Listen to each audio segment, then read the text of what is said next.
My name is Sasha Colby, here on the west coast of Canada in Vancouver. This story is very much a story that moves from this coast to Ontario.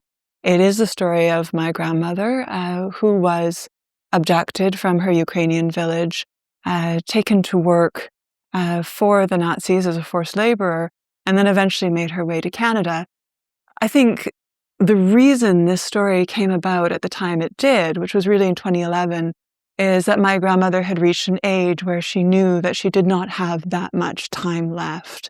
And in those last years of her life, her interest was really in bequeathing us the actual story of what happened to her.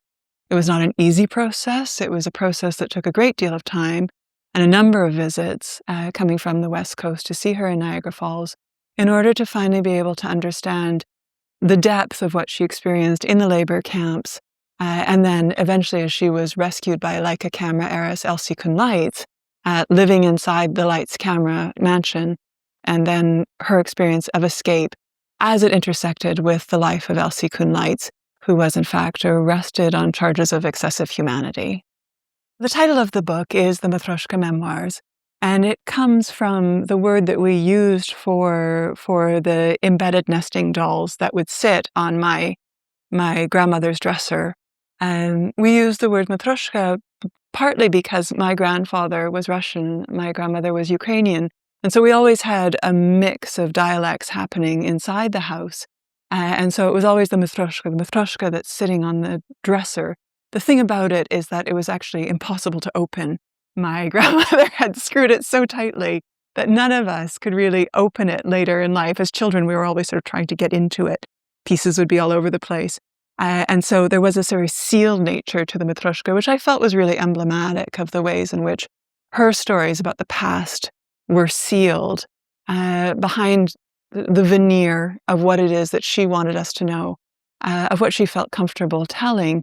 And it was really only through a process of opening up the dolls and moving through various strata of her memories that we were able to get to the depth of the true story inside the doll, if you like. And so I think there really is an interest in thinking about Matryoshka as it speaks to layers in terms of the stratification of memory.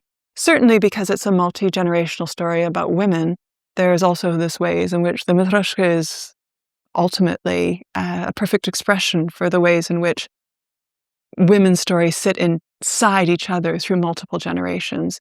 And certainly the way in which I've inherited those stories and internalized those stories, and the way that those stories and subsequently play out in our contemporary lives.